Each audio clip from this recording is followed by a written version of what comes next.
So dito nag-attach yung zonules mo dun sa lens capsule sa periphery. Okay? So notice mo rin dun sa lens, no? More convex yung posterior part compared sa anterior.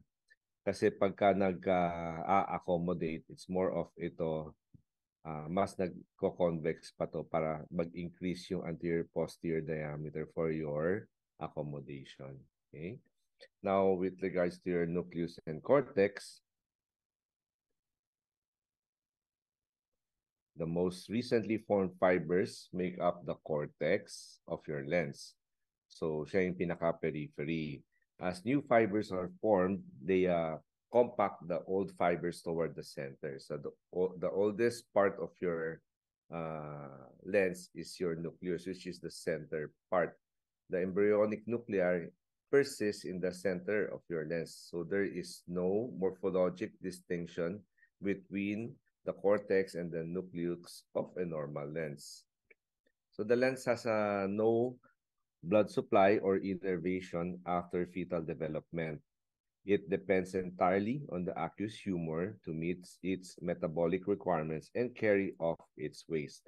So doon siya kumukuha ng nutrients niya, no, sa aqueous humor. Kasi nagsusurround, umiikot yung aqueous humor doon, binibait niya yung lens, doon siya kumukuha ng kanyang mga metabolic requirements. And there's a cation pump that regulates the electrolyte and water balance to maintain the relative dehydration, which is critical to lens transparency. The lens has a water-soluble protein called your crystallines, which tend to form high molecular weight aggregates that are packed tightly in lens fibers, increasing the index of refraction of the lens while maintaining its transparency. The lens, while maintaining together with the cornea, form your major refractive component of your eye.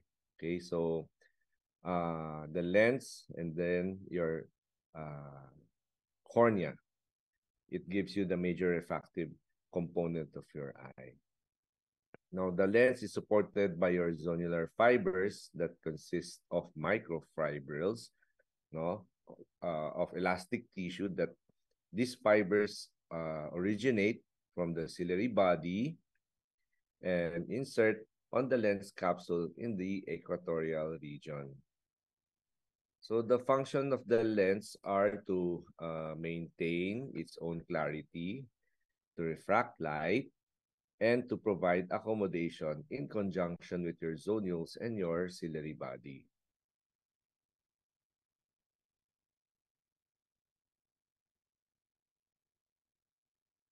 Refraction is the bending of light rays as it passes from one medium to another. When you say emetropia, this is the normal refractive condition of your eye in which with accommodation relaxed, no, naka-relax yung accommodation, parallel rays of light are all brought accurately to a focus upon the retina. Okay, so dapat yan sa emetropia, naka-relax yung eye, the object that you are seeing falls directly to your retina, which is your fovea. Okay? When you say myopia, this occurs when your light rays bends incorrectly, focusing the image in front of your retina instead on your retina. Okay? Nagfo-fall siya sa harap ng retina. No? And when you say hyperopia, the image falls naman at the back of your retina. Okay? So when you say myopia, yun yung mga nearsighted, no? And yung hyperopia, farsighted. Okay? So sa myopia, usually it's because your eye is a bit more elongated, no? Kaya yung image na nakikita mo falls in front of your retina. And hyperopia o hyperopic or another is farsighted, yung object nakikita niya falls at the back of your retina. Okay? So sa myopia, ang vision ng pasyente pag tumitingin sa malapit, malinaw. Pero pag sa malayo, malabo siya. Well, in hyperopia, malinaw ang nakikita niya sa malayo at distance pero hirap sila sa malapit.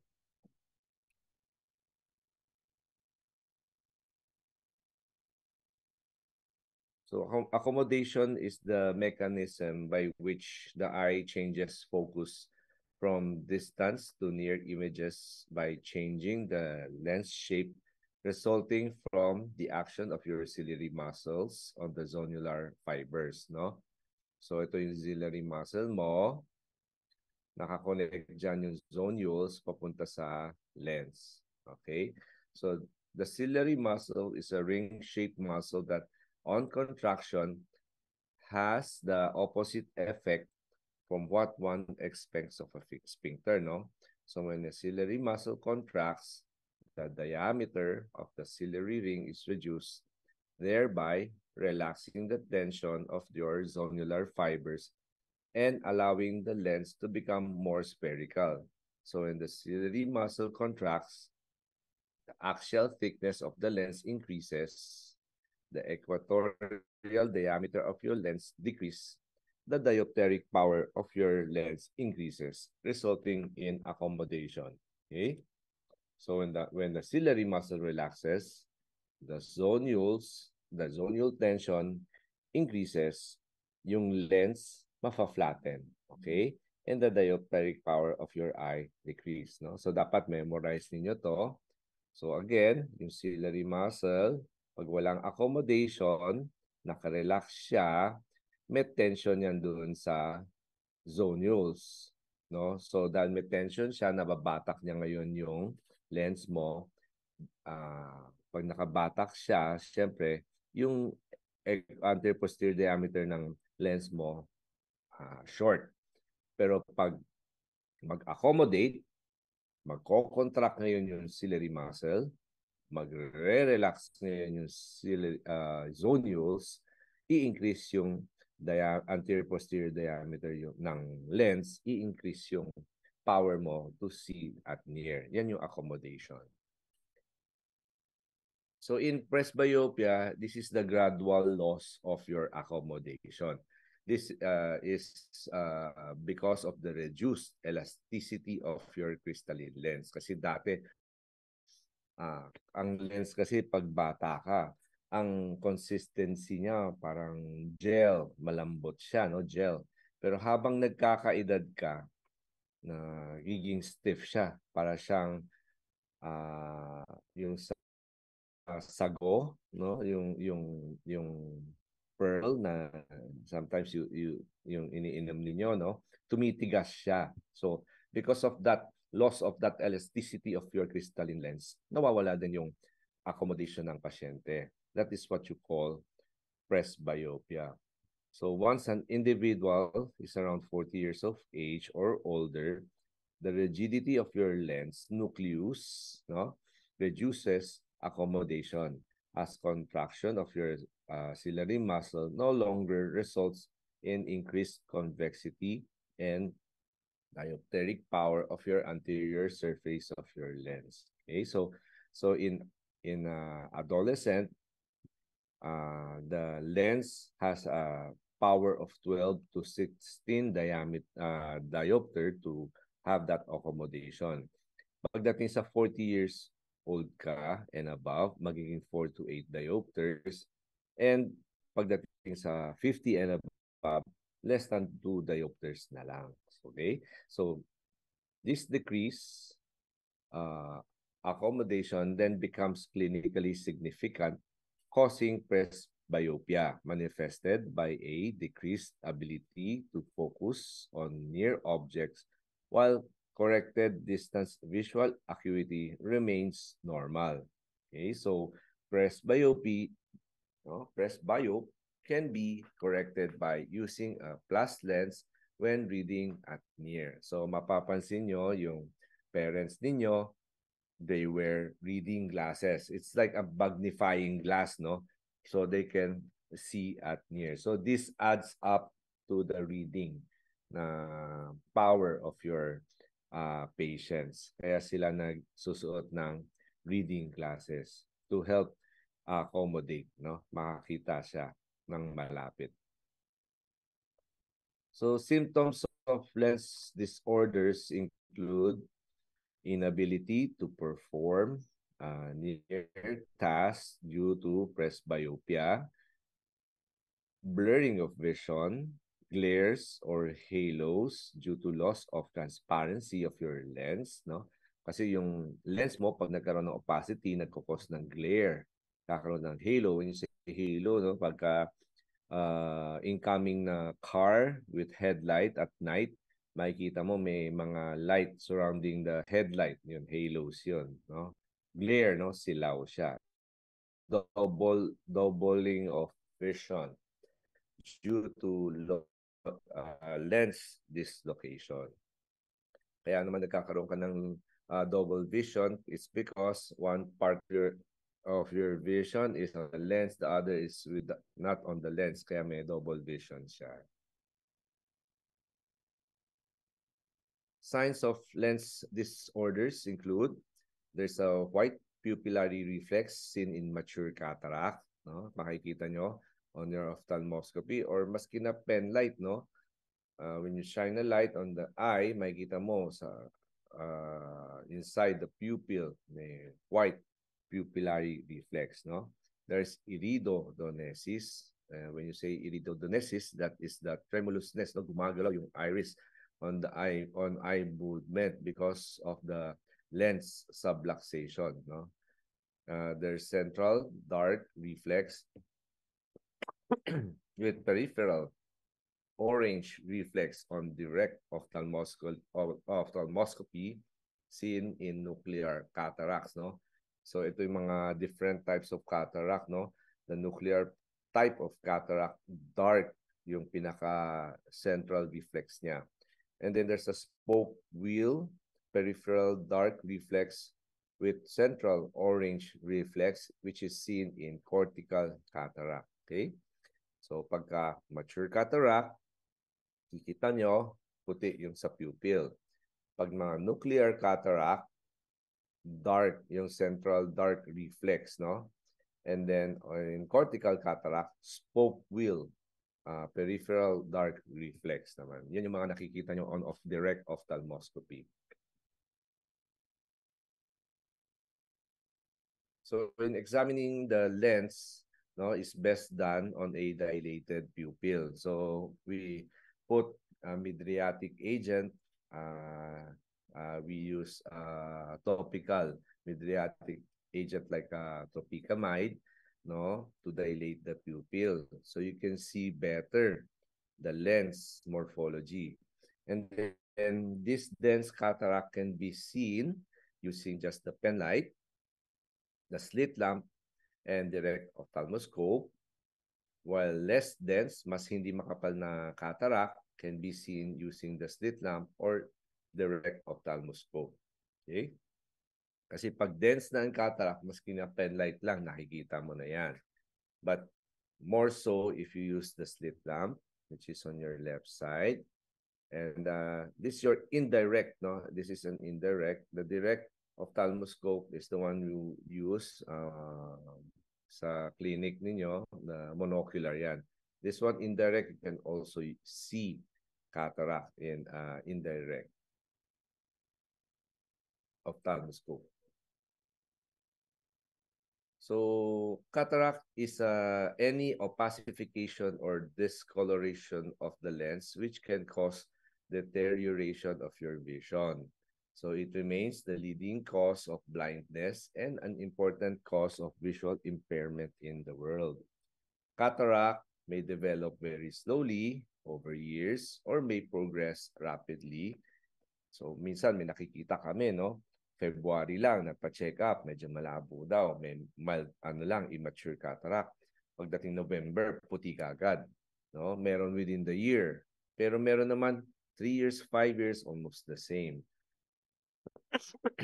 So, iba-iba ang kanyang development. So, depending on the cause and type of cataract, examples are the acquired cataract, which includes your age-related, which is the most common. Like the example of age-related cataracts are the nuclear, cortical, and the subcapsular cataract. So when you say nuclear, part of the lens, yung pinaka-center, nagkakaroon ng opacity.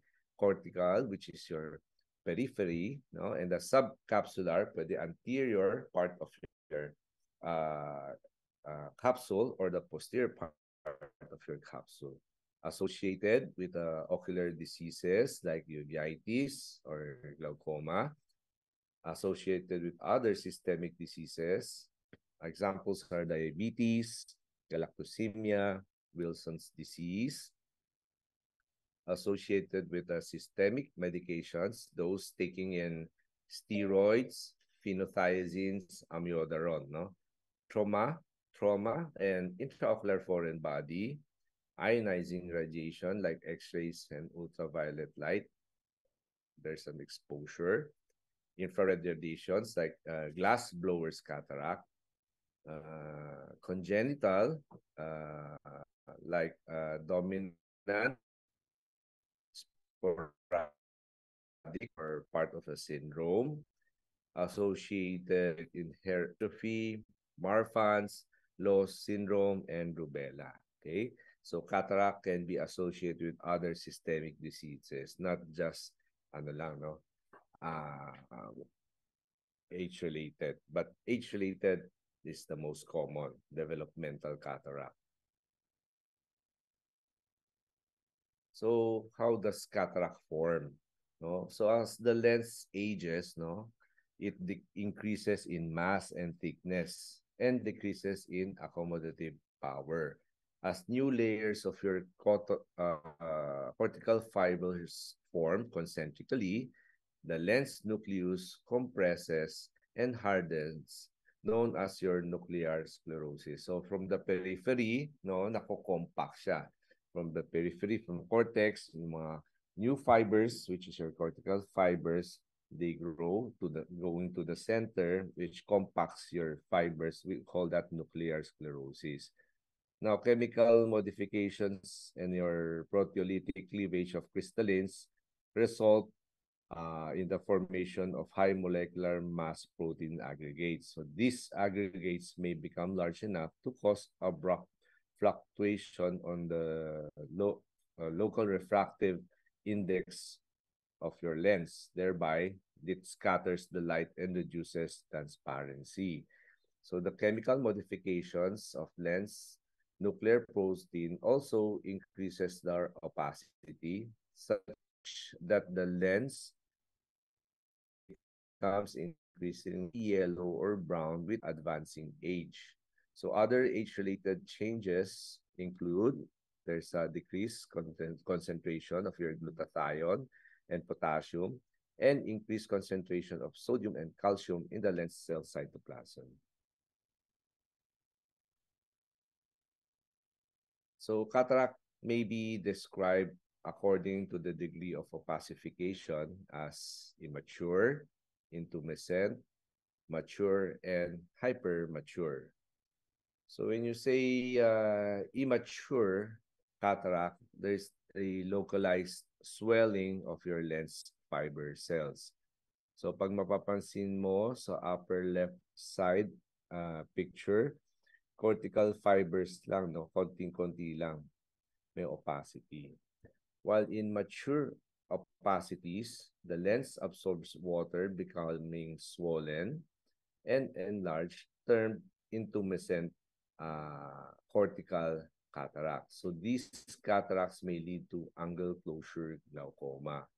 Again, yung mature cataract, dahil tumataba siya, these are the cortical type of na cataract na pag nag-swell up, no, they absorbs that water and becomes intumescent cataract. Okay? So sa mga cataract which can cause angle closure glaucoma, these are the type, no, the intumescent cortical cataract. A hypermature cataract naman has a completely opacified cortex. The degenerated cortical material leaks through the lens capsule, leaving the capsule wrinkled, no? Kasi lumabas na yung cortical material, mapapansin mo yung capsule wrinkled, no? siya and shrunkens. When further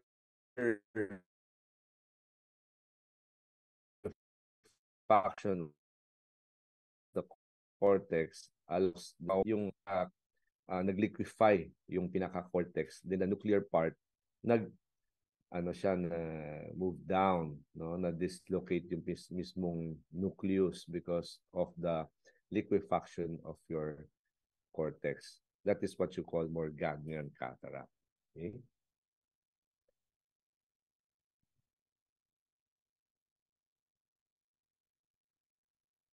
There are three main types of age-related cataracts: the nuclear cataract, the cortical, and the posterior subcapsular cataract, depending on the lens zone involved in the opacity.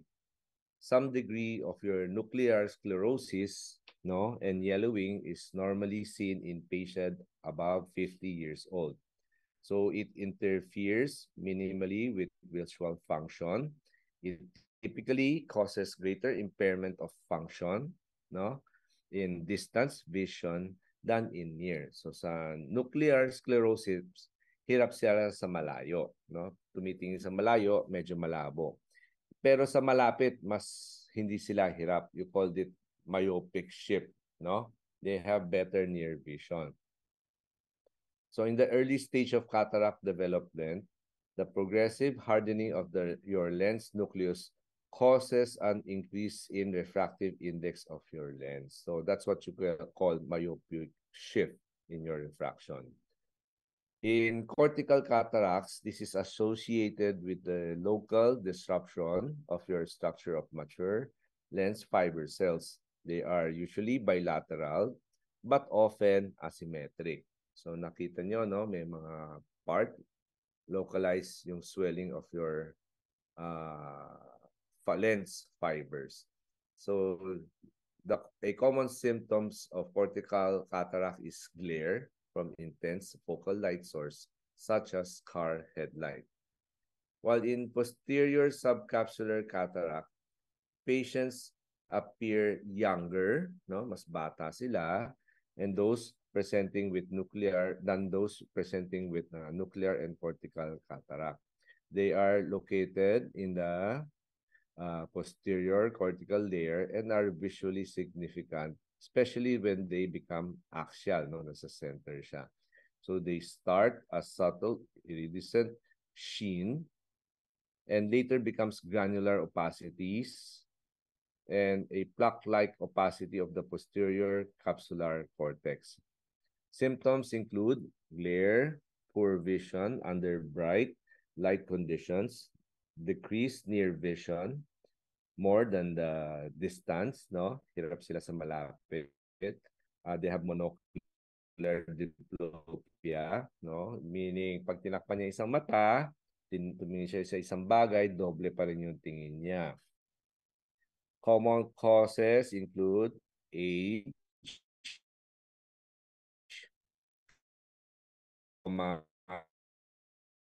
use of inflammation, no, mga uveitis, exposure to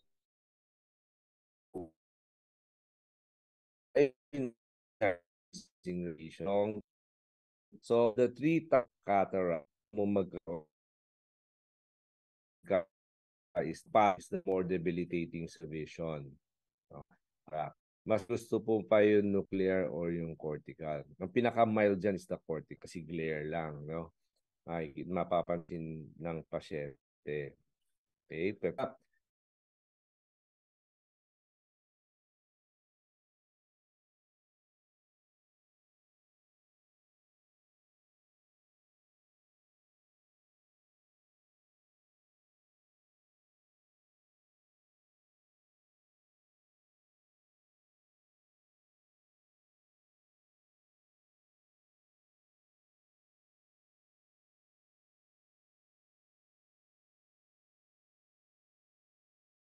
symptoms of age-related cataract includes there's your decrease in vision.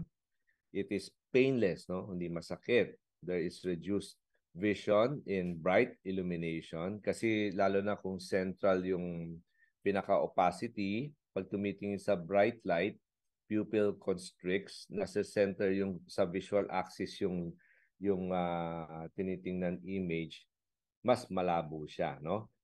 Spots in your visual field, sometimes sasabihin nila floater, but you have to rule it out. And there is the ability to read without glasses, no?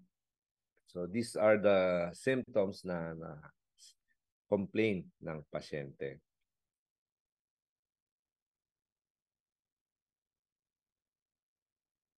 So a blunt non-perforating injury may cause lens opacification, either as an acute event or as a late sequelae. A contusion cataract may involve only a portion of the lens or the entire lens.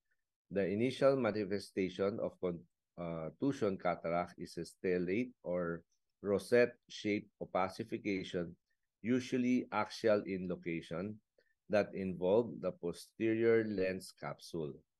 The blunt trauma causes both the dislocation and cataract formation. A perforating or a penetrating injury of the lens often causes opacification of the cortex at the site of the rupture, usually progressing rapidly to the complete opacification. Small perforating injury of the lens capsule heals, resulting in a stationary focal cortical cataract.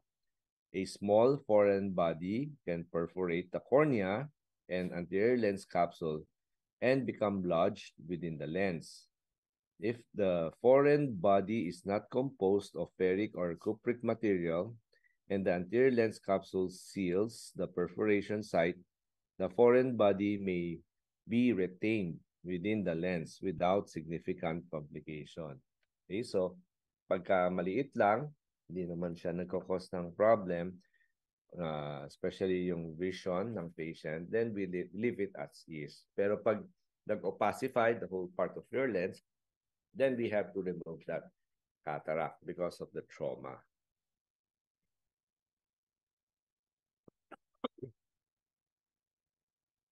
In lens-induced ocular disorder, this is a condition wherein the crystalline lens is involved in the mechanism of intraocular pressure increase. Symptoms include blurring of vision, eye pain, and eye redness. No? So in phacolytic glaucoma, this is a complication of a mature or hypermature cataract. So the denatured liquefied high molecular mass lens proteins leak through an intact but permeable lens capsule. So these macrophages ingest this lens protein and the trabecular meshwork is clogged, no? Nagbabara siya by the lens protein and macrophages. These patients may complain of abrupt onset of pain, redness in a cataractous eye that had poor vision for some time. And usually, no, the pressure, intraocular pressure of the patient is high. This is the phacolytic glaucoma. This happens in hypermature cataract, no?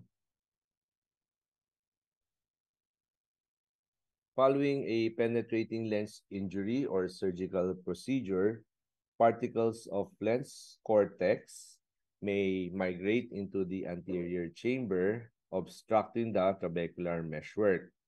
Glaucoma occurs within weeks to months or years after the incident. Treatment includes medical therapy like lowering the intraocular pressure and your inflammation. If the IOP and inflammation do not respond, then a surgical removal of the retained lens material may be required. So this happens in patient who had surgery before, no? Kaya important is you ask sa history if there is any incidents or prior surgical procedures sa eye. So as the lens grows in the anterior posterior dimension, it can cause pupillary block and induce secondary angle closure glaucoma. It can physically push the iris forward and causes shallowing of your anterior chamber. Patients presents with a red painful eye and vision changes as a result of cataract formation prior to the acute event. Management includes you lower the pressure medically, laser iridotomy kasi alam mo may angle closure siya, but the definitive treatment consists of removing your cataract. Okay? So, in phacoemorphic glaucoma, it usually happens in intumescent cataracts. Kanina, hypermature cataract. Ngayon, intumescent cataract sa phacoemorphic glaucoma. So, diabetes can affect lens clarity, refractive index, and accommodative amplitude of your lens. So, as blood glucose level increase, no, pag mataas yung blood glucose, so does the glucose content in the aqueous humor.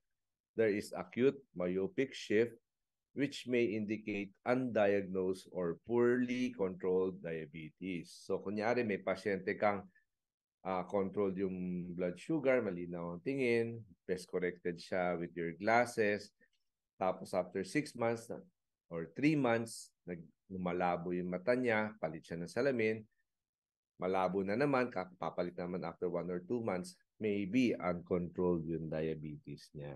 Okay, so important is you control their diabetes. So cataract in diabetes, usually it's bilateral. It has subcapsular lens changes. It has an abrupt onset. Usually typically occurs in young individuals with uncontrolled diabetes. It is due to accumulation of the sorbitol within the lens, hydration, increased non-enzymatic glycosylation of your lens protein, or greater oxidative stress from alterations in lens metabolism.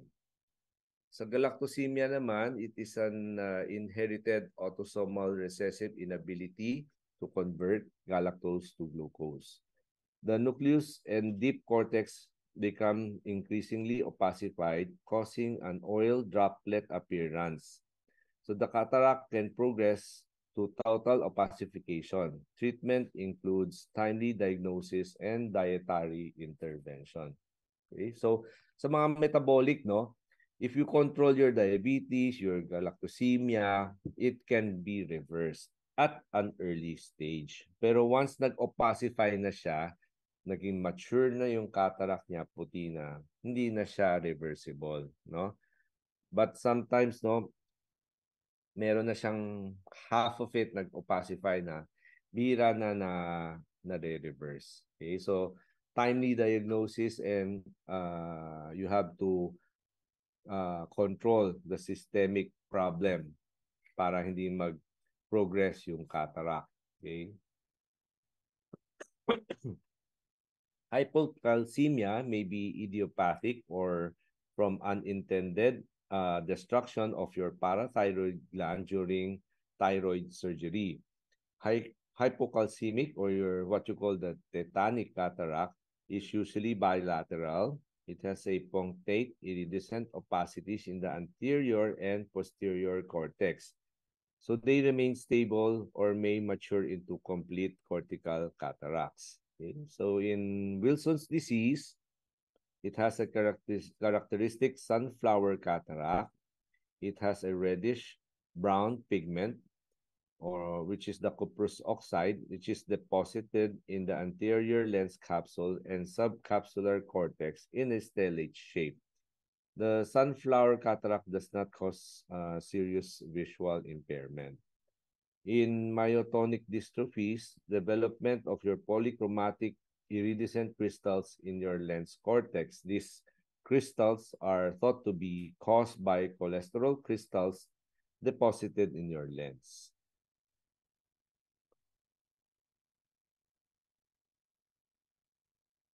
So long-term use of your steroids may cause posterior subcapsular cataract. It is usually related to dose and treatment duration. So the longer, the higher the dose, mas nagkakaroon ka ng cataract. Some steroid-induced posterior subcapsular cataracts in children may resolve with cessation. So in phenothiazines, a psychotropic medication can cause pigmented deposits in the anterior lens epithelium in an axial configuration. Occurrence depends on both drug dose and treatment duration. Vision changes are generally insignificant. In topical anticholinesterase, examples are the pilocarpines, no, can also cause cataract. So it first appears as small vacuoles within and posterior to the anterior lens capsule and your epithelium. These progress to posterior cortical and nuclear changes. In amiodarone naman, and this is an anti-arrhythmia medication, can cause stellate pigment deposition in your anterior cortical axis. Statins like your simvastatin, erythromycin are associated with cataracts when taken in excessive doses. They usually develop nuclear sclerotic cataracts. So careful in giving medications. These are some of the examples of medications that can have that patient can have cataract. In congenital cataract, no, these cataracts are presented at birth or that develop within the first year of life. These are called congenital or infantile cataract. Some lens opacities do not progress and are visually insignificant. Others can cause profound visual impairment and may be unilateral or bilateral. So, important here is especially pagka unilateral ang cataract, nagkakos ng amblyopia, no? That's where we do surgery, remove the cataract early early in life. If the question again is if you put IOL, intraocular lens, or not. I think usually it's our cutoff here is if it's less than 2 years old, we don't put lens or intraocular lens, but above 2 years old, we put the intraocular lens. So childhood cataracts can be classified by its morphology, genetic etiology, specific metabolic disorders, or associated ocular anomalies or systemic findings. 1/3 are the component of a syndrome, no? Other third is an isolated inherited trait, and the other third is from undetermined cause.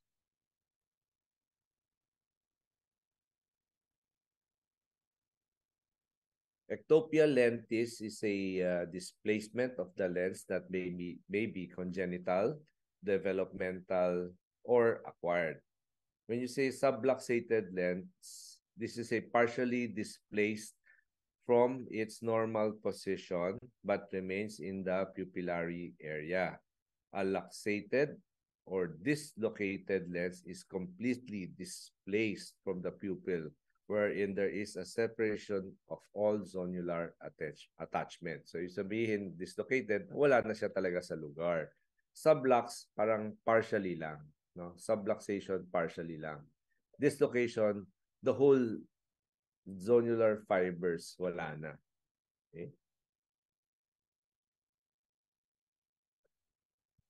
Findings associated with lens subluxation include your, syempre, decrease yung vision, kakaroon ka ng marked astigmatism, monocular diplopia, and iridodonesis. No? Kasi pag na-sublux yung lens, nawawala na siya sa gitna, lalabo yung tingin ng pasyente.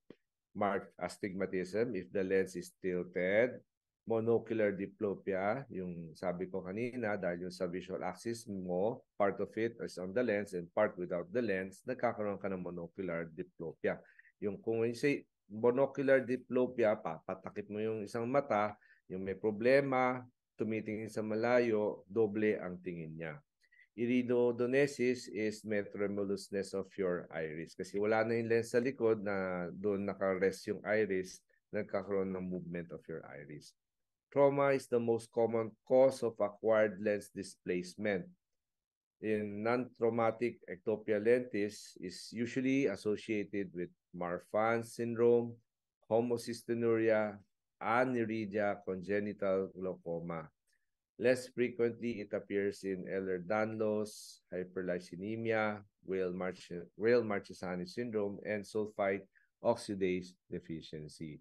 So, yung subluxation can be superotemporal, umaakit siya, or inferonasal. When you say superotemporal, paakit siya, example is the Marfan's, and if inferonasal, example is your homocystinuria.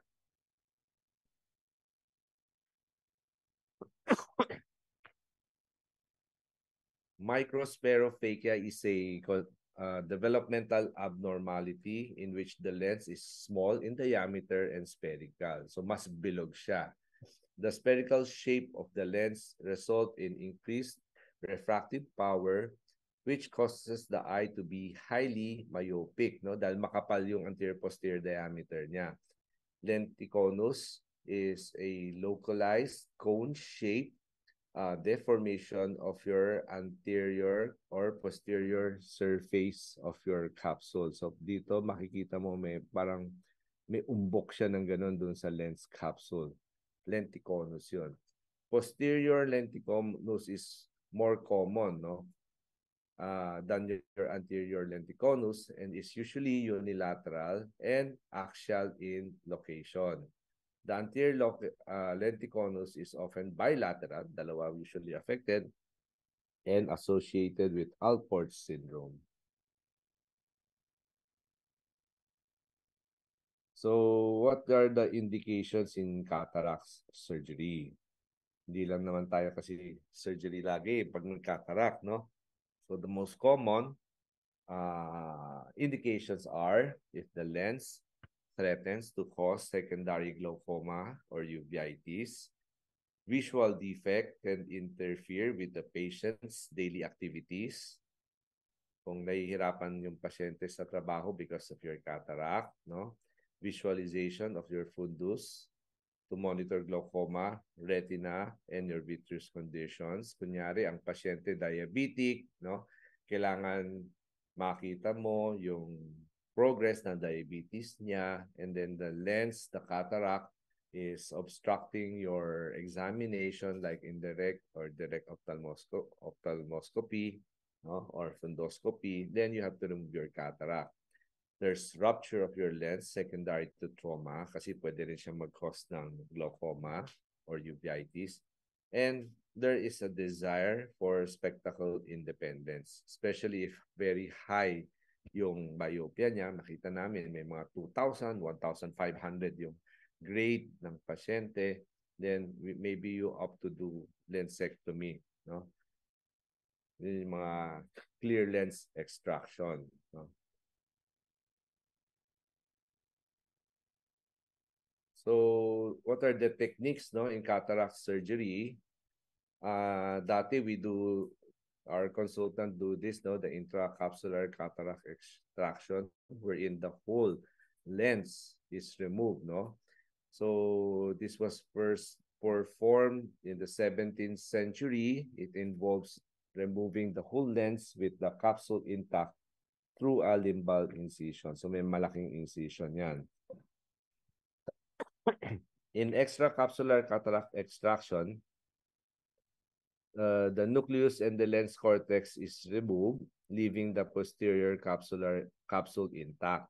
So this allows for intraocular lens placement or implantation. The traditional ECCE creates around 8 to 10 millimeter corneoscleral incision compared to your manual small incision, which is around 5 to 8 millimeter incision. So sa M6, mga 5 to 8 millimeter incision. The traditional ECCE, around 8 to 10 millimeter incision. Pag sinabi mo 8 to 10 millimeter, usually from 6 clock hours. 6 clock hours yung incision yan dun sa limbus. In phacoemulsification, which gained popularity in the 1990s. In this procedure, an ultrasonically driven tip is used to emulsify the lens nucleus and remove the fragments with an automated aspiration system. So may machine kami, no? And this produces ultrasound, no, to fragment the nucleus, especially pag very hard na yung cataract.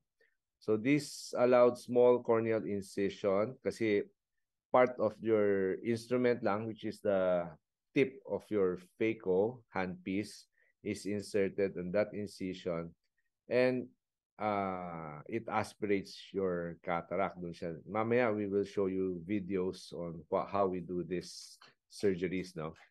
And then it lowers the incidence of wound-related, vitreous-related complications. And advantage also is rapid visual rehabilitation.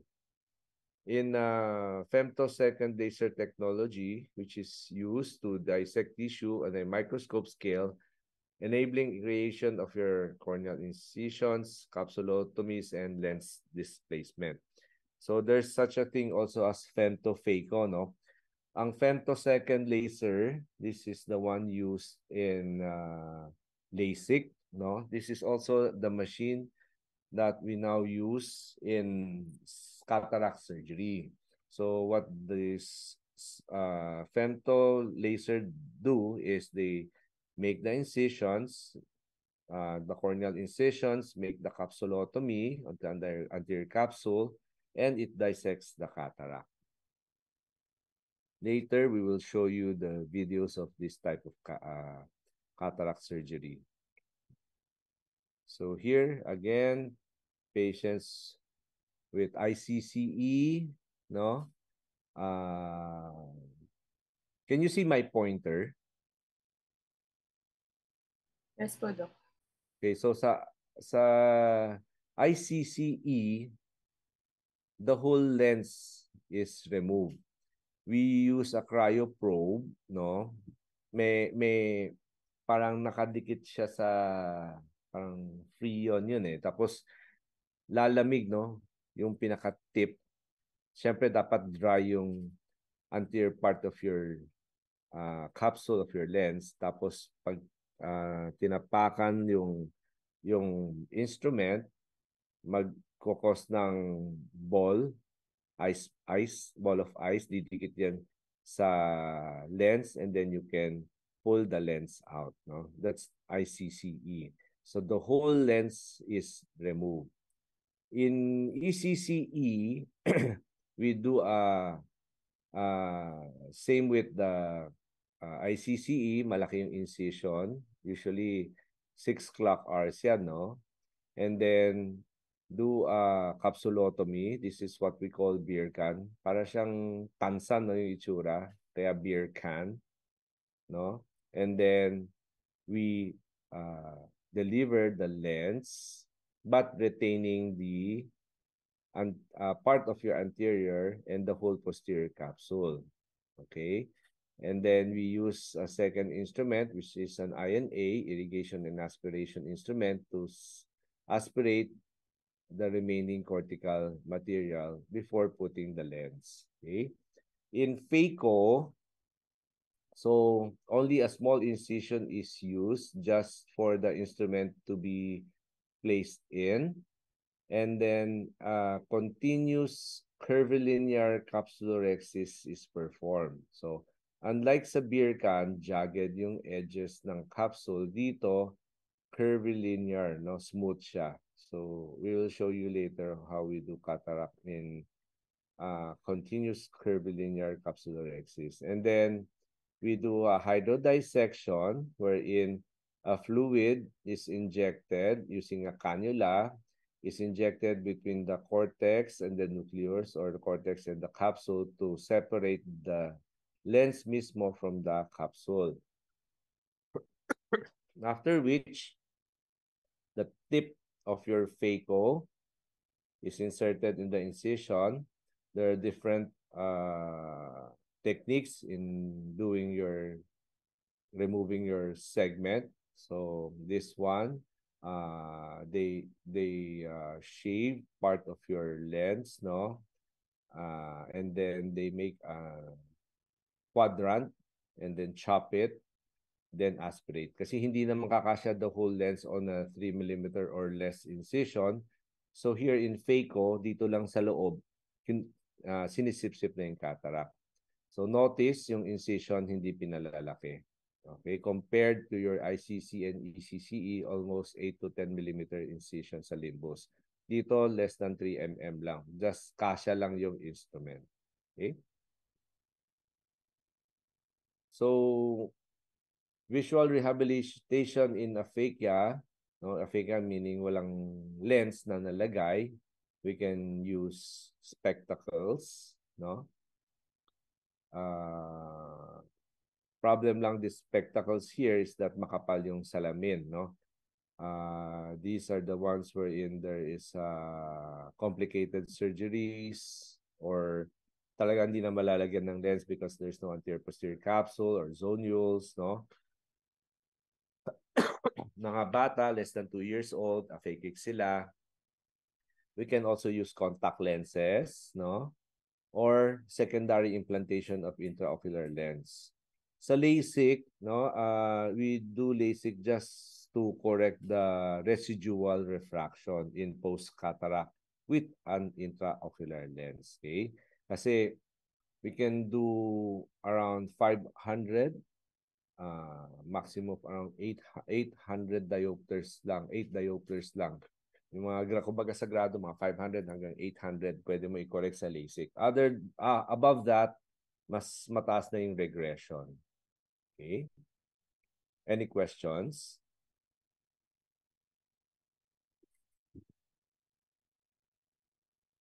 If none,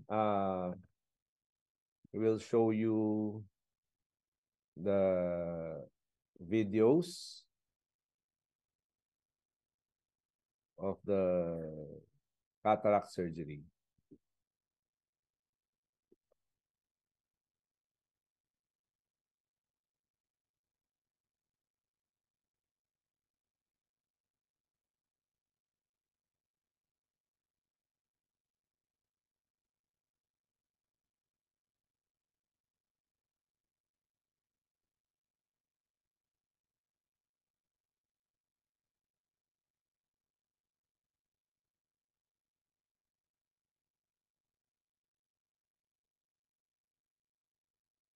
Here's an example of a planned intracap that Dr.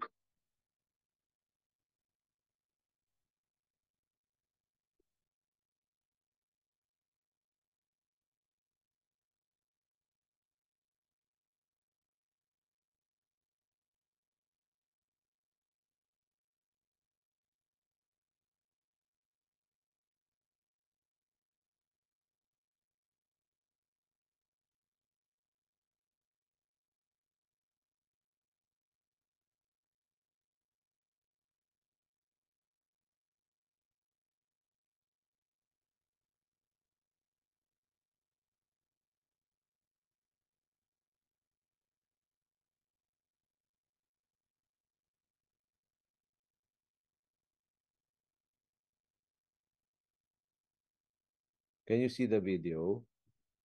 Was doing, who was at the University of Iowa. And this was probably done in the early 80s. Can you see the video? You can see that Yes po, Doc. has a Yes po, Doc. hole. So here in this case, no, so And, he's gonna do an surgery being, ICCE done dahil from superior approach. part of the lens zonule, no, may maldevelopment. Makita mo pati This, yung iris niya, there's Initial maldevelopment. acrytomy is done So, using a combination of the 0.1247 He's going to countertraction remove the whole and these sharp lens, no? Westcott scissors or So, bloody scissors.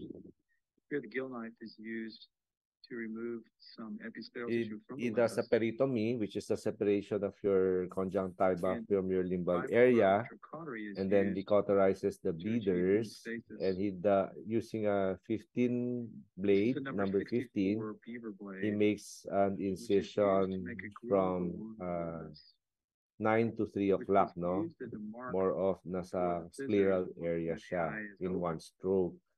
After that, He does another Knife is rolled around incision, to make the screw. plane, no, second Port length plane. is about 12 millimeters. It's almost 360. Here, Dr. Kohler is using a number 75 blade to enter the anterior chamber. Today, we probably use a keratome.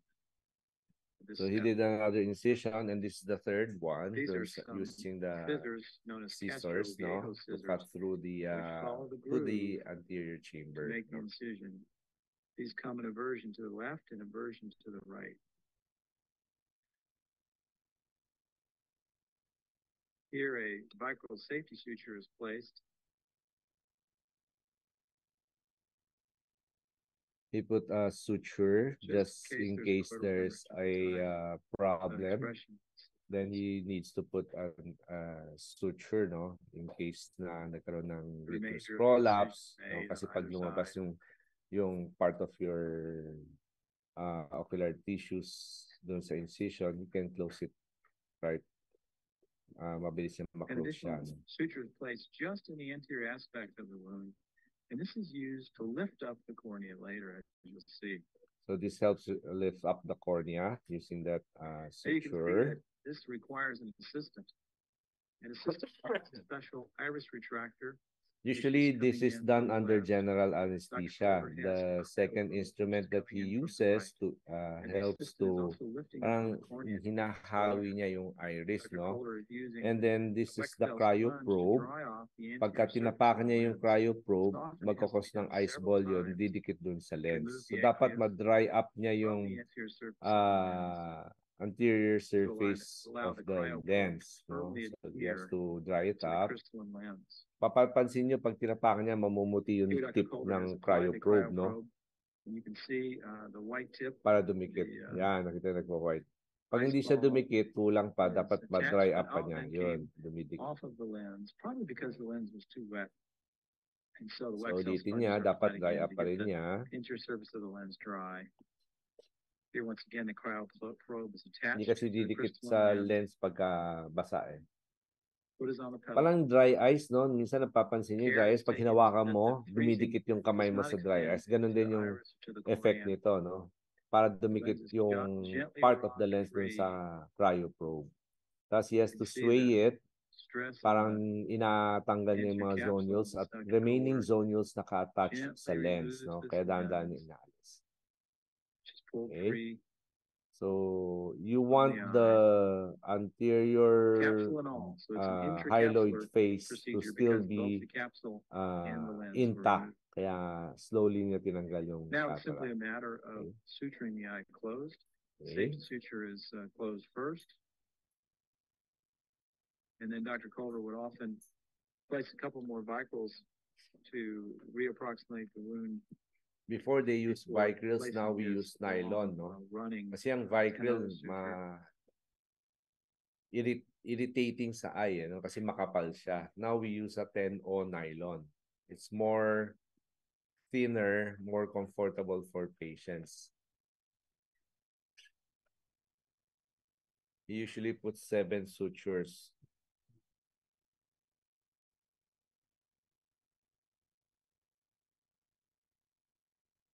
So again, this is done under general anesthesia.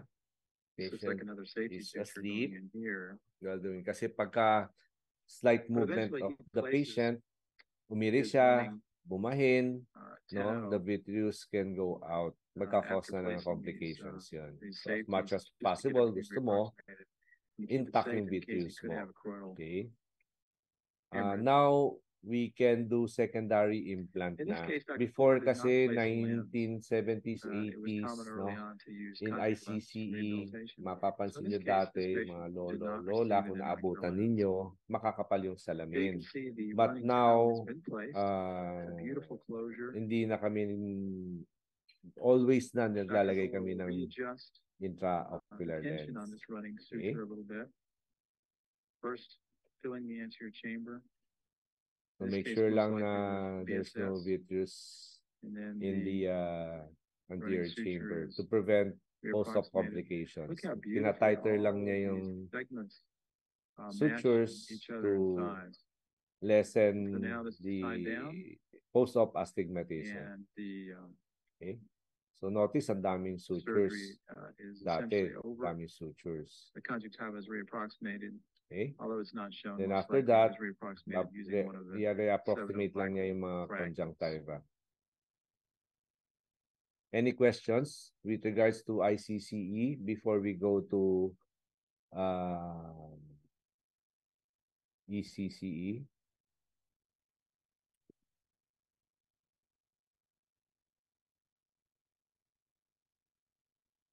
No questions?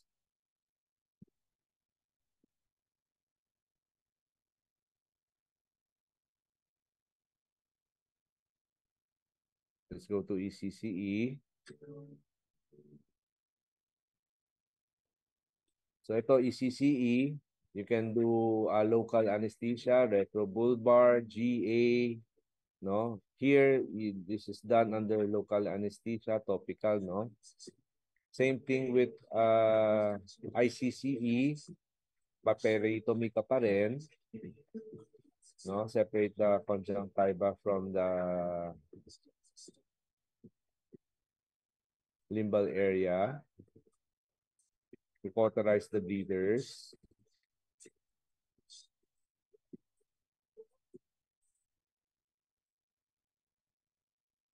This one uses a monopolar cautery. And then incision, scleral blade was used.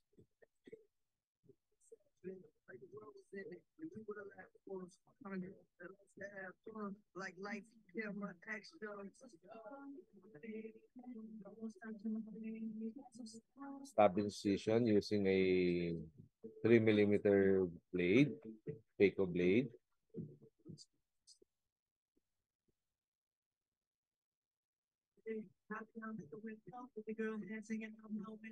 Bali, two plane lang siya, no? Nakita mo, dun sa first incision sa limbus and then diretso na kagad sa cornea.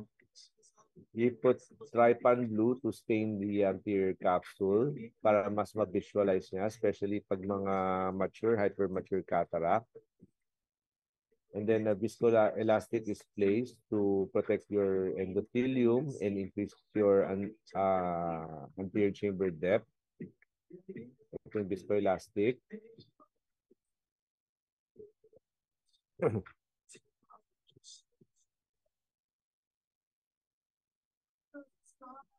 So to protect the endothelium and increase your anterior chamber depth for your manipulation of your capsule.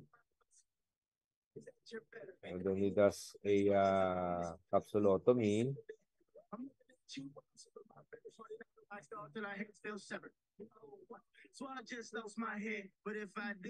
Capsulotomy ginagawa niya is the CCC, continuous curvilinear capsulorhexis.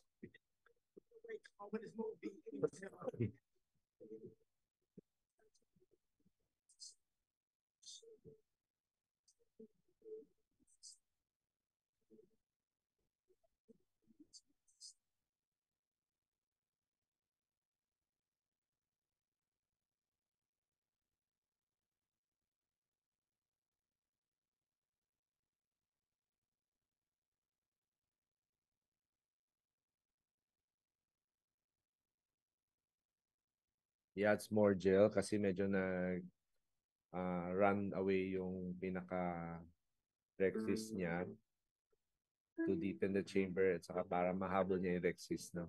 Yan, para mabawi niya.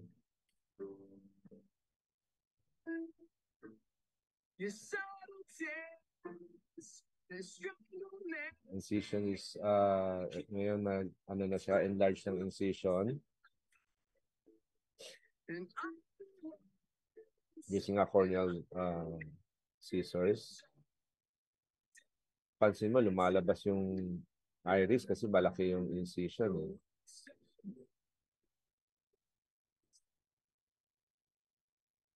Then he delivers the lens, no?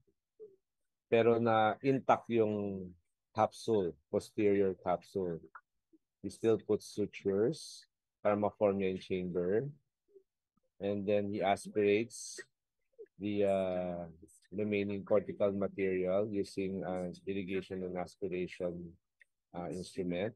This is the manual type of irrigation and aspiration. Naka-attach yung aspiration niya sa 5 or 10 cc syringe. And then he forms the chamber again with a viscoelastic for the preparation of putting intraocular lens. That's the intraocular lens. So we place the lens.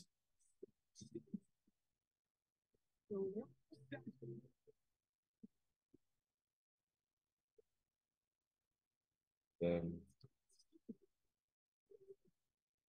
deposit lang yung iris and then put sutures. Deposition yung lens.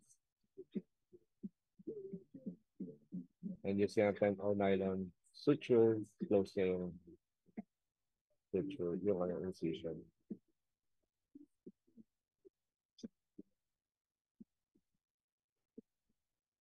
Yung problem kasi kung malaki yung incision, nag-iris prolapse.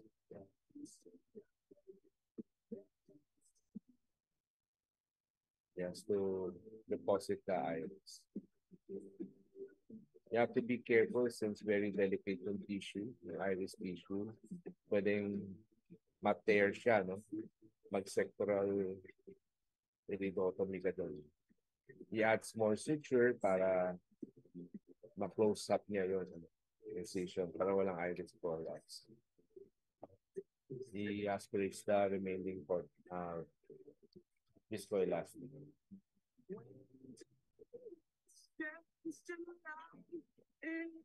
Then we put antibiotic injection on the subconjunctiva. Okay. Any questions with ECCE?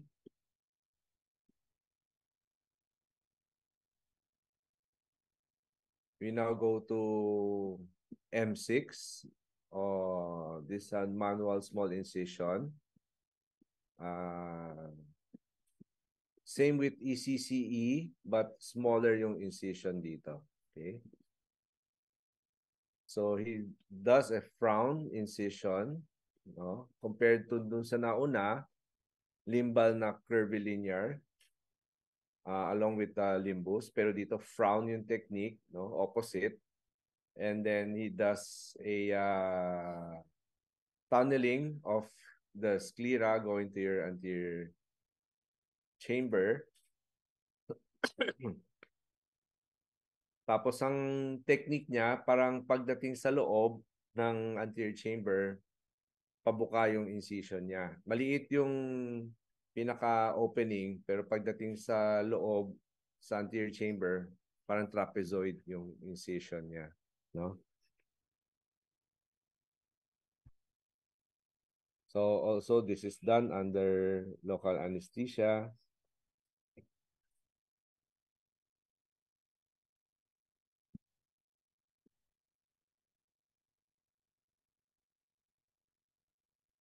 He does a beer can technique. So he uses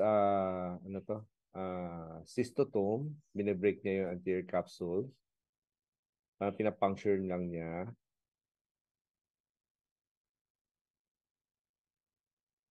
Okay.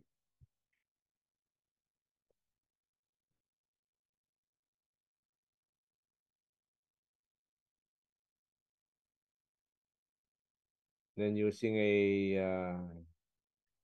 2.75 millimeter blade, in-extend niya yung incision niya to the anterior chamber. So mas wide yung incision sa loob ng anterior chamber, smaller dun paglabas sa sclera.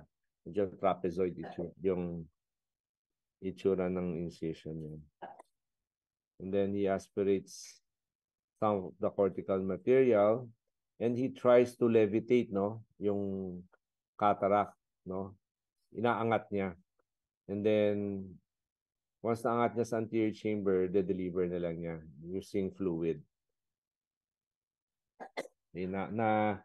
Na-deliver niya yung lens na sa anterior chamber na. Now he pushes the scleral bed para ma-deliver lang niya yung cataract. Okay? Using fluid. And then he aspirates the remaining cortex. Still dito, no, the posterior capsule is intact. The posterior capsule is intact, and then he put some gel, viscoelastic, in preparation for the lens.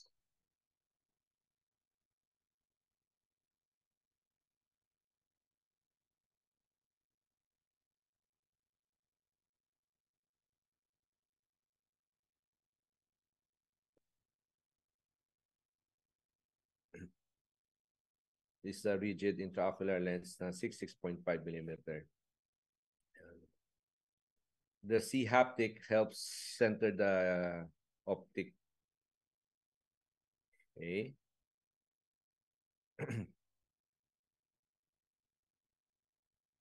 Aspirates the remaining viscoelastic. Sabay na rin position yung lens. And then put some sutures. Some don't put sutures, but usually they put 1 or 2 sutures or 3. Okay? So, yan yung small incision na cataract surgery.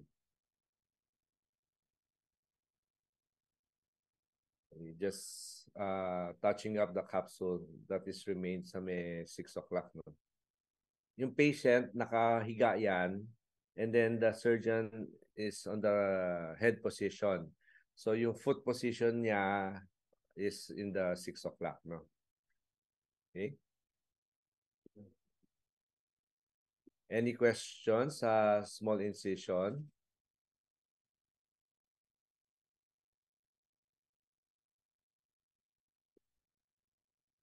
So we'll go to phaco.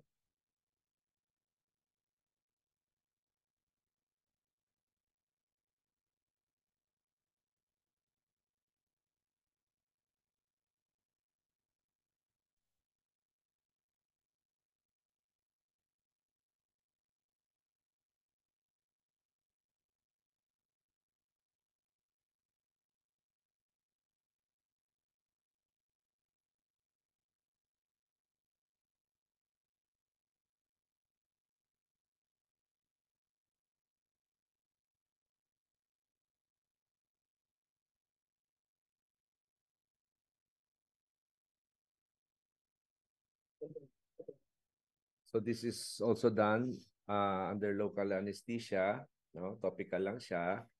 Patient is awake. You can talk to the patient while doing your cataract surgery.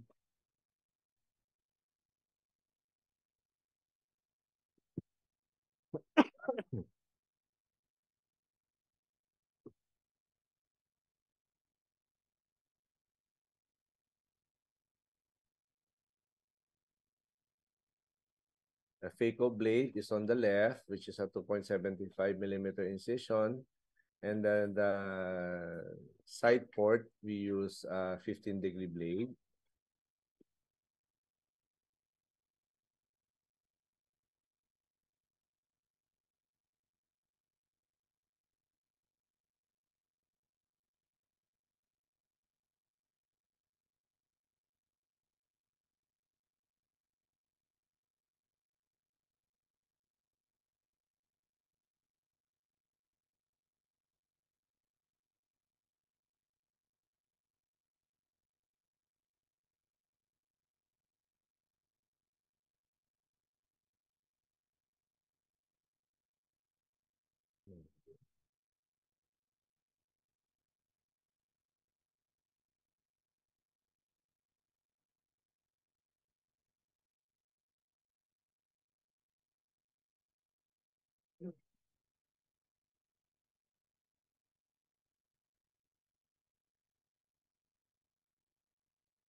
Intracameral lidocaine is placed.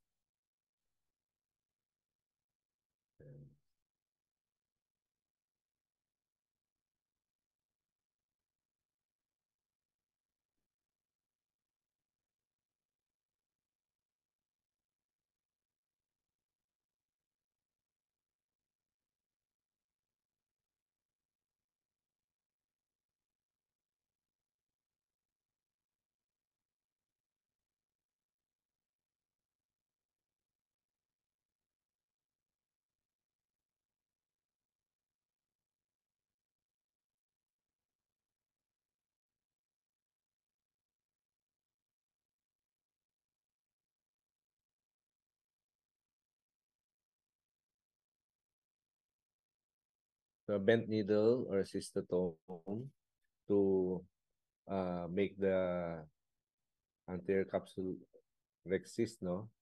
Using a bent needle, we punch uh, a hole on the capsule, and using a fine forceps, Utrata forceps, we make a continuous curvilinear capsulorhexis.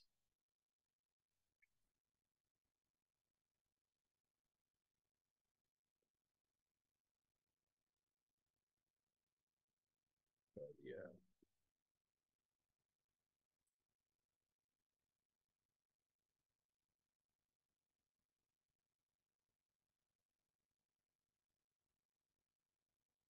Pag nakikita kasi yung ROR, you can not use trypan blue. Pero pag mga mature cataract, we use trypan blue to stain the anterior capsule for better visualization of your capsule.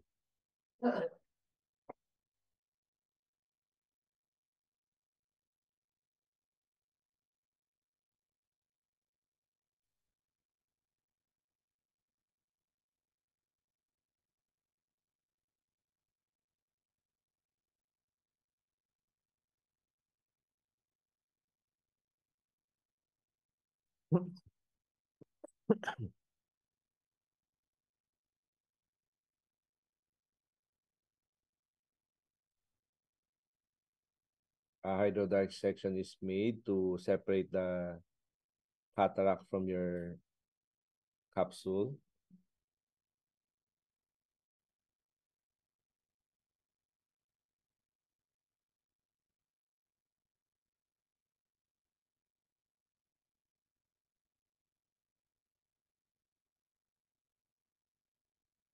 Dapat mabobilize mo yung lens, cataractus lens.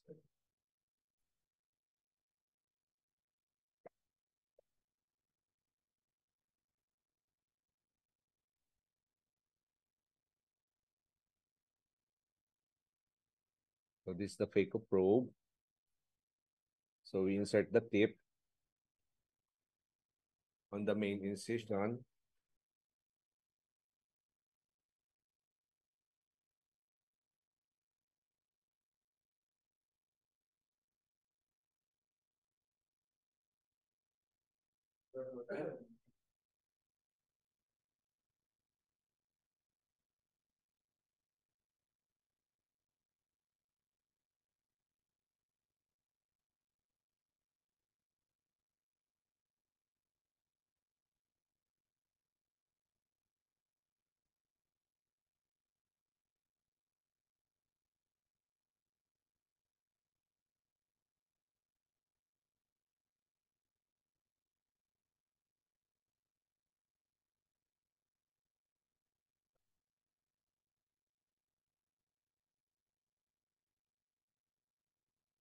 So we insert the tip sa incision. And then a second instrument is placed on the 9 o'clock.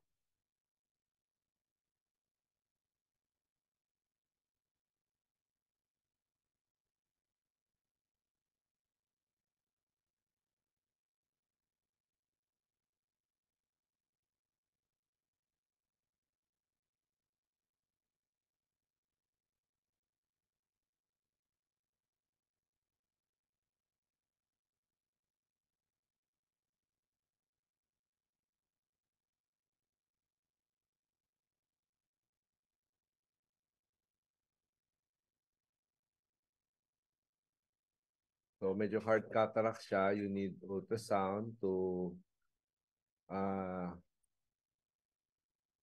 aspirate and at the same time pulverize the nucleus in the hard cortical area, no?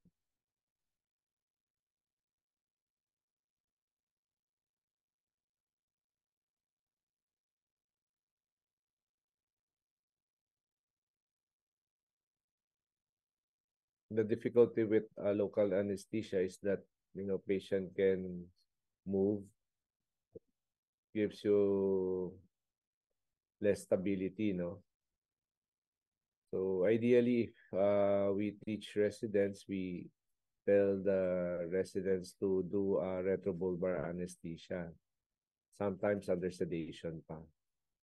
So the second instrument is used to chop, crack the cataract.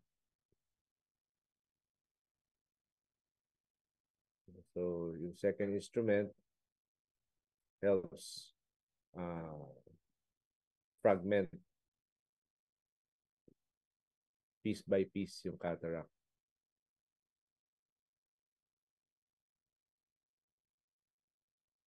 Okay.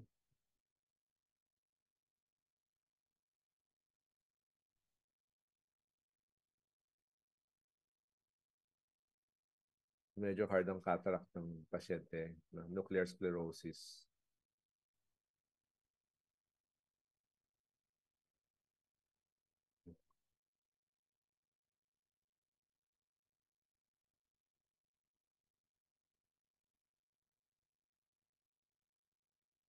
And another segment is removed.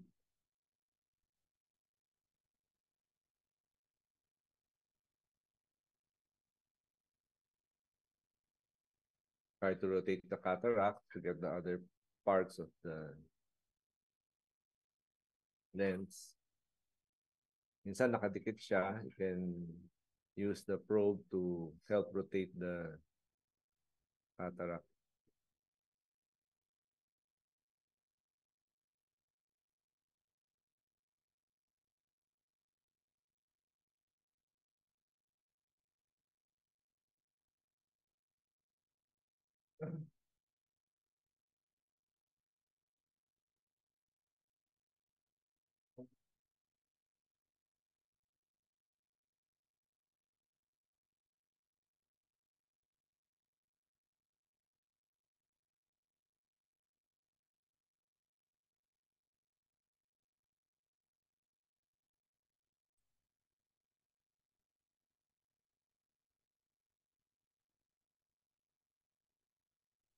Questions while we're doing the video?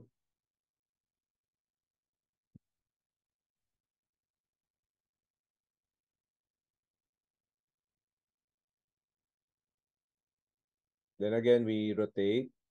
So half the cataract was removed.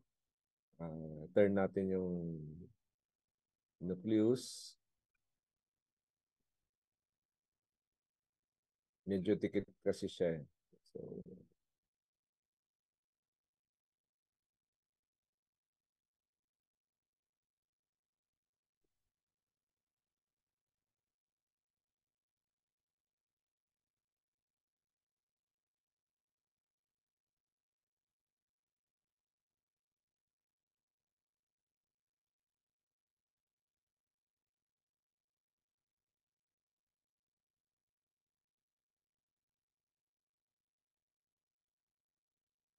So, again, chop to fragments.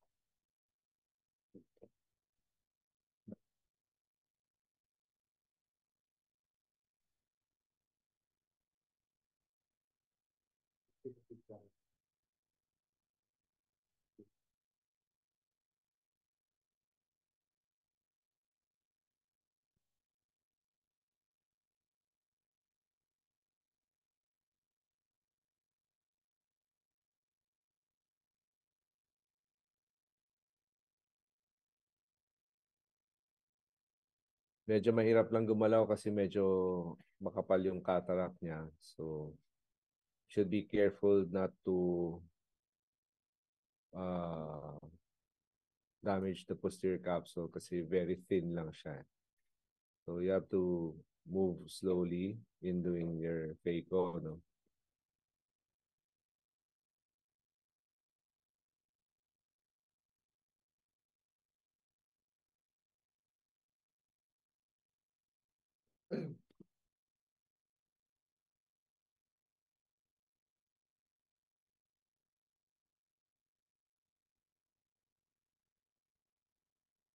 Again, segment by segment, you chop it.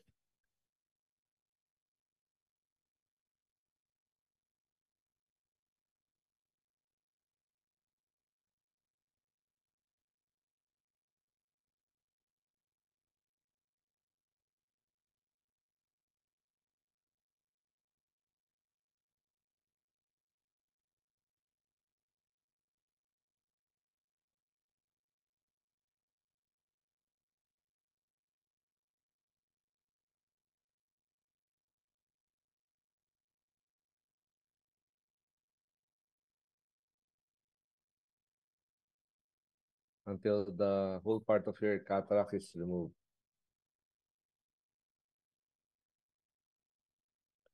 So, medyo matigas to eh.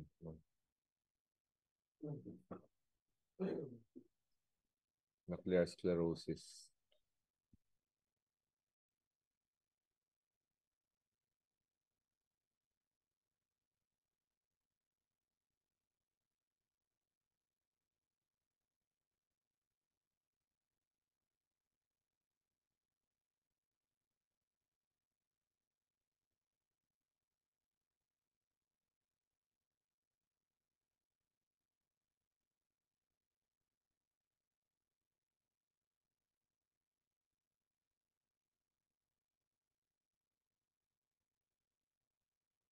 May pinucleus pa, no? Nasa periphery.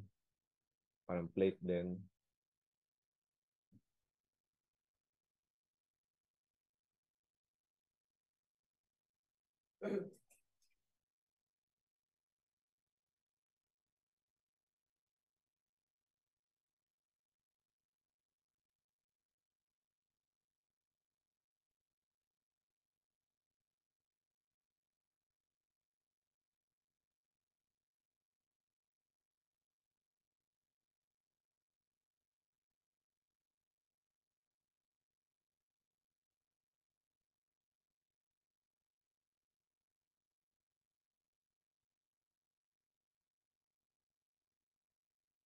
So, may remaining cortex pa siya. We changed to a different instrument, yung irrigation and aspiration.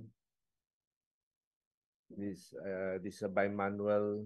May coaxial, may bimanual type of INA or irrigation and aspiration. I use a bimanual, meaning separate yung irrigation from the aspiration. The irrigation part is on your left, and on the right is the aspiration part, no? So, aspirate the remaining cortical material.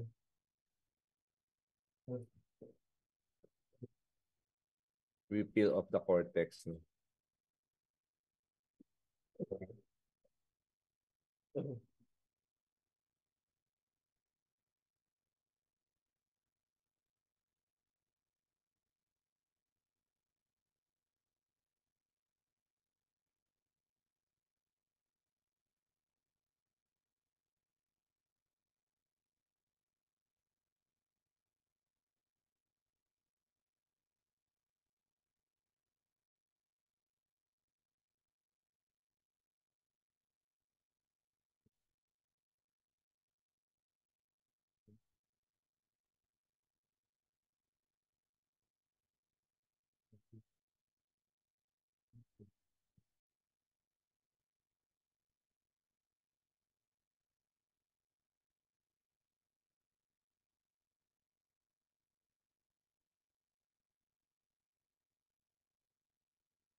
May on the other side, so i-change ko yung aspiration to the left side para mas reach ko yung other part of your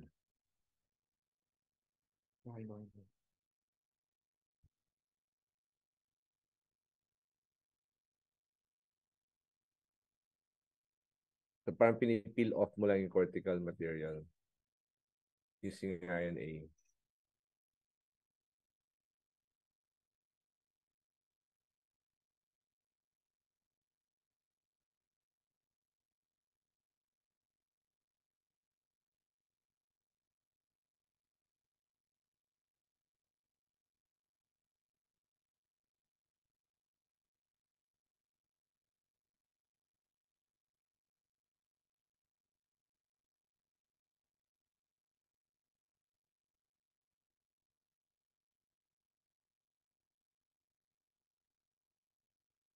After removing all the cataract, we again put viscoelastic to form the capsule. Push the posterior capsule down. in preparation for the lens implantation. So now we use a foldable intraocular lens. Unlike the previous two surgeries, we use a rigid lens, 6.5 millimeter. This one is a foldable 6 millimeter acrylic IOL. So para makapasok siya sa small incision, nakaload siya sa cartridge, and then we just inject the lens inside the eye. No?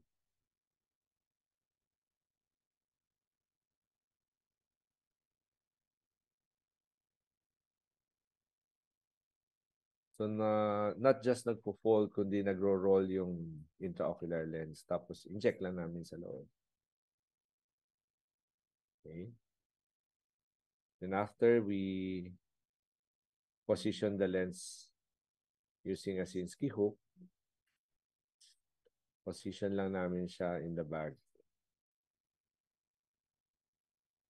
So kung saan namin tinanggal yung cataract, replace na namin ang intraocular lens.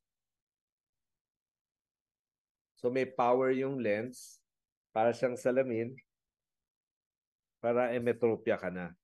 The newer IOLs now, meron na siyang incorporated na yung astigmatism, no? Toric type of IOL. Meron mga trifocal lenses wherein you can see for distance, intermediate, and near. Parang progressive glasses na siya. Itong naka-install sa kanya is just the monofocal, meaning isang grado lang. The newer ones is the trifocal and the toric. No? These are the premium lenses na and the high definition lenses. Okay. So you remove the viscoelastic and then lastly we put intracameral antibiotic. Okay.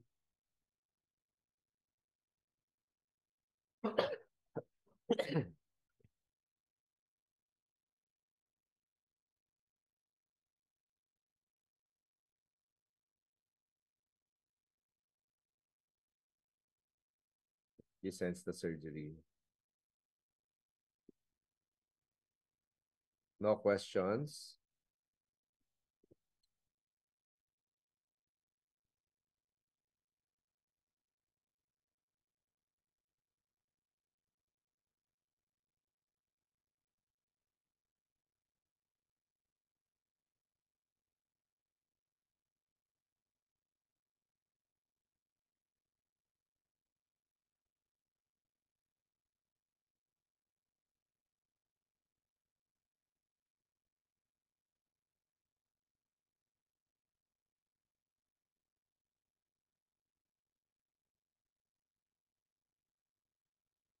This is the femto laser, no? This is the new femtophaco. So instead of doing blades in doing the incisions, we use the femto laser to do the incisions sa cornea, do the capsulotomies and fragments the cataract. Can you hear the critical surgical parameters? Ergonomically contoured, the LENSAR laser system represents the seamless integration of diverse technologies. Proprietary design features will allow the So it's like LENSAR a laser the module LASIK position machine. over the patient's eye and Pasyente comfortably nakahiga, held in place no? for the short procedure. And then During there's which a LENSAR laser uses machine. the It system does the will incisions. precisely measure each eye and direct the laser to produce all cuts with laser precision. When finished, This is also the same machine that do the LASIK, no? Pero this one for cataract, mas posterior. So it does the incision, pwedeng relaxing incision, kaya rin niya. He can do the a significant advantage in terms of time fragmentation and of your predictability nucleus. compared to material aspiration and IOL Pwedeng parang insertion. cube, pwedeng The segment LENSAR ng system pie, technology no? Depends on scans you. and measures the eye from the top of the cornea to the bottom of the lens. It uses OCT, no? Para ma-measure niya yung dimensions ng eye, anterior segment of your eye. Let's look at these incisions more closely. In the future, the LENSAR laser system will actually start by creating limbo relaxing incisions, delivering precise laser cuts to create the preferred curvature and depth, which should reduce corneal astigmatism that can compromise You visual can quality. do a 2-plane, 3-plane incision with Next, just the the LENSAR femto system laser. will produce customizable clear corneal incisions with Pwede multiple 90 architecture degrees, options pwede for tight 180. self-sealing wounds. Whether inserting a standard IOL, This is the one of the newer 3-plane accommodating incision. lens technologies. We performed, I think, upwards of 8 consecutive cases. And in each case, the capsulorhexis was literally perfect. It was But you still need to absolutely put the predictable, gel, round, still need centered, and to complete. use the lace And for many surgeons, phaco to aspirate. nascent as well So as here, no, experienced surgeons, nakita mo siya na the nagdo ng ano, capsulorhexis is the pivotal capsulorhexis. step to assure success. And increasingly with refractive and accommodative IOLs, it takes on a great deal of importance. And this technology just makes it perfect. The LENSAR laser system will also offer laser cataract fragmentation, laying down a You fine can network fragment of precise the cuts lens that will separate nucleus the cataract into tiny pieces. depending kung that can anong be easily gusto mong aspirated, ano, no, thus maliliit ba siya, minimizing and malalaki. potentially eliminating It the helps use of ultrasound aspirate power the in cataract surgery. it helps the phaco probe aspirate the nucleus The final easily. cut will be a precise and predictable capsulotomy. Its dimensions and shape specified by the surgeon to ideally suit the individual ocular anatomy and selection of IOL.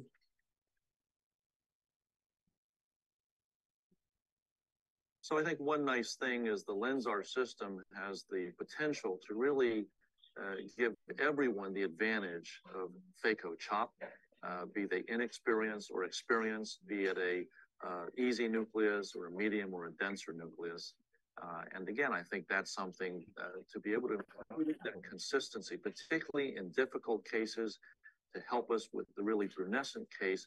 That's where there's a potential here to improve the safety and the outcomes of cataract surgery.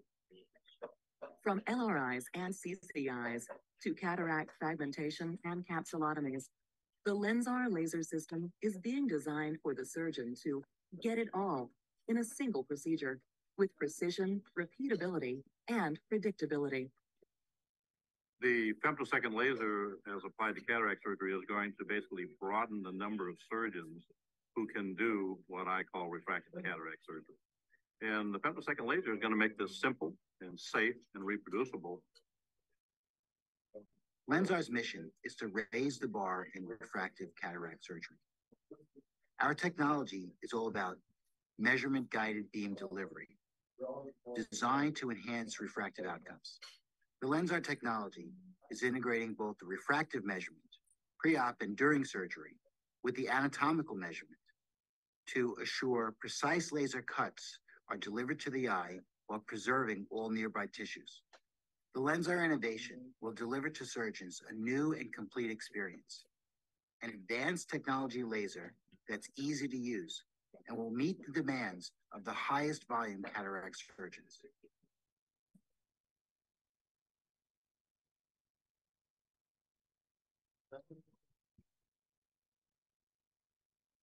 The patient can, the surgeon can be positioned on the temporal side or the superior part of the patient's head. No, it depends sa surgeon. It was easier than I thought. It was faster than I thought it would be. It made a beautiful centered capsulorhexis. Well, it was perfect.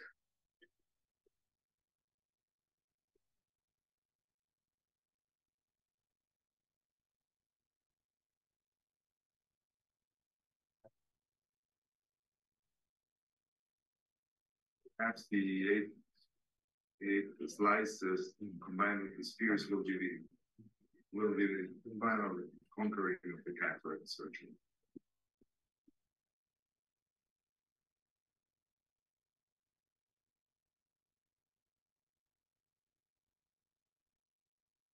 So any questions?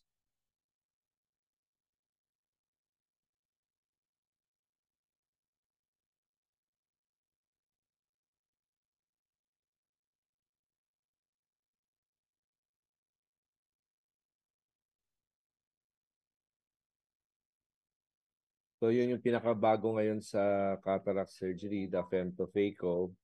So we're in the femto laser, which is used in the LASIK machine. It does the incision of your cornea, do the rhexis, and chop the cataract. But you still need to learn how to do the basic manual phaco. Aside from yung femtophaco will just help you with the sa incision ng cornea, rhexis, and the chopping. Yan yung mga hard part eh. But still you need to do the basics. And then the newer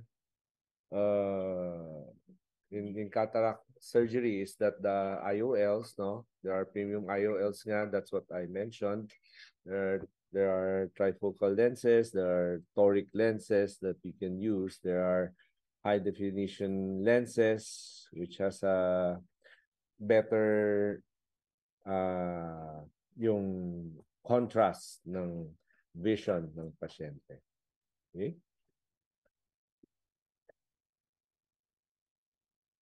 Are there any questions? None so far po, Doc. Okay, so if none, we'll end this session. Thank you. Thank you, Doc. Thank you po, Doc. Thank you, Doc. Thank you, Doc.